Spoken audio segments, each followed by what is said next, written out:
മകരവിളക്കുമായി ബന്ധപ്പെട്ട കമൻട്രി ഒരുപാട് പേര് വലിയ അഭിപ്രായങ്ങളൊക്കെ പറഞ്ഞിട്ടുണ്ട്. അത് ഞാൻ VS തത്സമയം ഒന്ന് അറിയിക്കുകയാണ്. അത് ആളുകൾക്കൊക്കെ നേരിട്ട് കാണുന്ന ഒരു അനുഭവം ഉണ്ടായി എന്നാണ് പറഞ്ഞത്.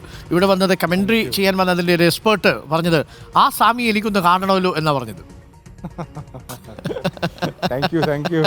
ഓക്കെ, VS ഒരു മികച്ച കമന്റേറ്റർ ഉണ്ട് എന്ന് ഞങ്ങൾ കൂടുതൽ തിരിച്ചറിഞ്ഞൊരു ദിവസമായിരുന്നു ഇന്നലെ. പൊന്നമ്പലമേട്ടിൽ ആ കിഴക്കൻ ചക്രവാളത്തിൽ തെളിയുന്ന മകരവിളക്കിനും ആകാശത്ത് തെളിയുന്ന മകരജ്യോതിയും കണ്ട് ദർശന സായുജ്യം നേടാൻ വേണ്ടിയാണ് വ്രതമെടുത്ത് മാലയിട്ട് മുദ്രയണിഞ്ഞ് ഇരുമുടിക്കെട്ടുമേന്തി അയ്യപ്പന്മാർ മുഴുവൻ ഈ മകരമാസത്തിൽ ഈ മഞ്ഞുകാലത്ത് ഇവിടെ മല കയറി വരുന്നത്.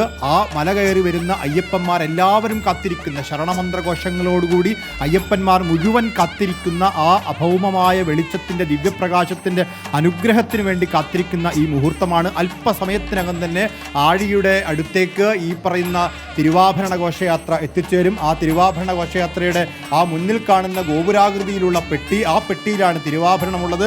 ആ തിരുവാഭരണം അവിടെ തന്ത്രി സ്വീകരിച്ച് അത് ചാർത്തിക്കൊണ്ടുള്ള ദീപാരാധന ഇന്ന് നടക്കും. ആ പൊന്നമ്പലത്തിനുള്ളിൽ ശ്രീകോവിലിനകത്ത് ദീപാരാധന തെളിയുന്ന അതേ നിമിഷം പൊന്നമ്പലമേട്ടിൽ 3 തവണയായി മിന്നിമറയുന്ന ആ മകരവിളക്ക് അത് മനുഷ്യനിർമ്മിതമാണോ ദൈവികമാണോ എന്നതിനേക്കാളൊക്കെ അപ്പുറത്ത് അവിടെ സ്വാമിമാരെല്ലാവരും ഈ മാലയിട്ട് വ്രതമെടുത്ത് വന്നിരിക്കുന്ന സ്വാമിമാർക്കെല്ലാം അത് ഭഗവാന്റെ അനുഗ്രഹമാണ്, ഭഗവാന്റെ പ്രസാദമാണ്. ആ കാഴ്ച കൊണ്ട് സായുജ്യമണയാൻ വേണ്ടി കാത്തിരിക്കുന്ന ലക്ഷക്കണക്കിന് മനുഷ്യരാണ് അവിടെ എല്ലാം കാത്തിരിക്കുന്നത്.